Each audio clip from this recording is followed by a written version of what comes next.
ये तो आग है जिसमें 21 लोगों की मौत हो गई है, लेकिन एक युद्ध की आग जो 28 फरवरी को भड़की थी वो अभी तक पूरी तरह से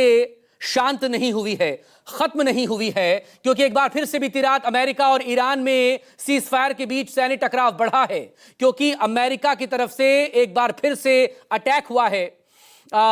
ईरान पर, और इसके बाद ईरान की तरफ से भी पलटवार किया गया है। जो उन इलाकों पर, उन आर्मी बेस पर जो कि कुवैत में मौजूद है अमेरिका के, जो कि बहरीन में मौजूद हैं, इन पर अटैक्स वहां पर किए गए। इन फ्रेश अटैक्स के बाद एक बार फिर से युद्ध की ये आग भड़की हुई नजर आ रही है, और संकट में इस वक्त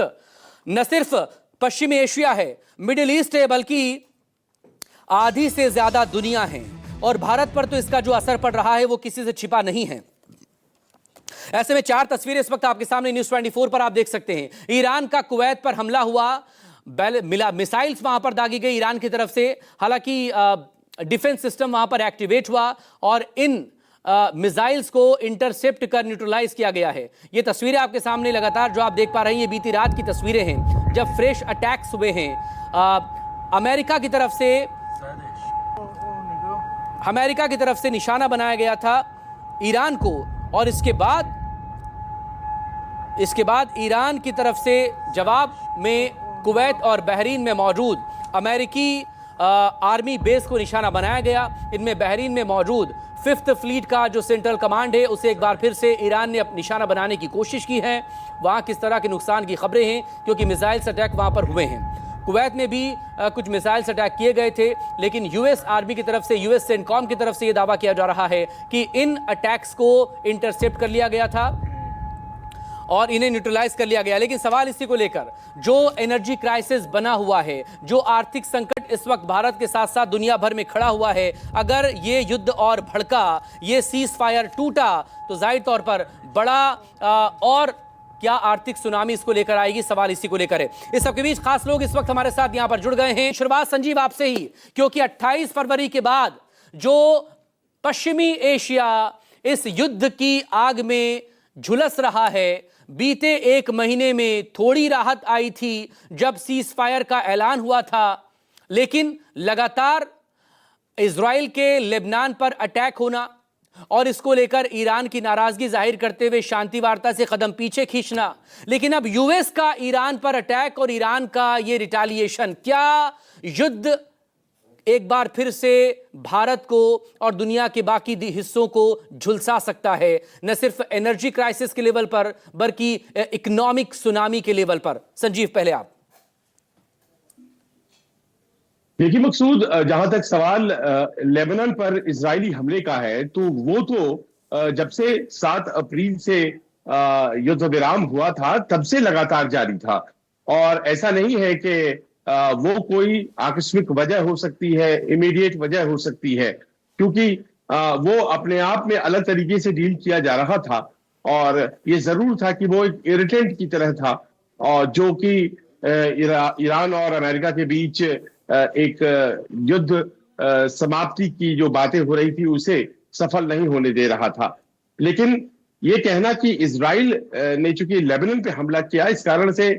ये युद्ध जो कल रात हम लोगों ने देखा फिर से शुरू होते हुए वो हो गया, ऐसा नहीं है। दरअसल स्ट्रेट ऑफ हॉर्मुज उसकी वजह है। लेबनान पर इजरायली हमला और इजराइल पर हिजबुल्लाह का हमला, ये तो लगातार अपनी तरीके से चल ही रहे थे, लेकिन जो कल रात देखा दुनिया ने, वो दरअसल ये था कि एक ईरानी टैंकर पर पहले अमेरिकियों ने हमला किया, और उसके बाद फिर अमेरिकी टैंकर्स पर ईरानियों ने हमला किया, या फिर वाइस वर्सा हो सकता है, और उसके बाद फिर एक कमांड एंड कंट्रोल जो कासिम द्वीप के आसपास था ईरान का, उसके ऊपर अमेरिकियों ने हमला किया, और उसके बाद फिर जो जवाबी कार्रवाई थी ईरान ने उसे और ज्यादा बड़ा करते हुए बहरीन और कुवैत में कर दिया। और जब बहरीन और कुवैत में किया, जाहिर है उसके बाद फिर मिसाइल को इंटरसेप्ट करने की बातें और नुकसान कितना हुआ ये बताने की बातें। अब कोशिश ये हो रही है, जानकारी ये देने की कोशिश हो रही है दोनों तरफ से कि दरअसल हम दोषी नहीं थे, सामने वाला दोषी था। अब से कुछ देर पहले खबर ये आई है कि ईरान के विदेश मंत्री अब्बास अरागची ने तमाम वो देश जो कि पश्चिम एशिया में है, जिनसे बातचीत चल रही थी, टर्की और दूसरे देश, उनको बताया है कि किन परिस्थितियों में इस तरह के हमले कल हुए और अब क्या हो सकता है। यानी कि पूरा जो एक ताना बाना शांति का बुना गया था वो अचानक डिस्टर्ब हो गया है और यहां से दोनों तरफ रास्ते जाते हैं। या तो यहां पर एक बार फिर से ठिठक कर सोच सकते हैं वो तमाम पार्टीज की युद्ध से क्या फायदा है, या फिर युद्ध की तैयारी एक नए सिरे से शुरू हो जा सकती है, या फिर युद्ध ही शुरू हो जा सकता है। और फिर जैसा कि आप बता रहे हैं, ऊर्जा संकट से जूझ रही दुनिया को एक बार फिर से नई मुश्किलें झेलनी पड़ सकती है, क्योंकि मत भूलिए ईरान ने यह कह रखा है कि $200 प्रति बैरल तक तेल की कीमतें जा सकती हैं। लेकिन आज की तारीख में यह भी अपने आप में बहुत बड़ा सवाल है मकसूद की इस युद्ध से किसका फायदा है। अमेरिकियों का फायदा कितना है और ईरान का कितना फायदा है। अमेरिकियों को इस लिहाज से फायदा होता दिखाई पड़ रहा है क्योंकि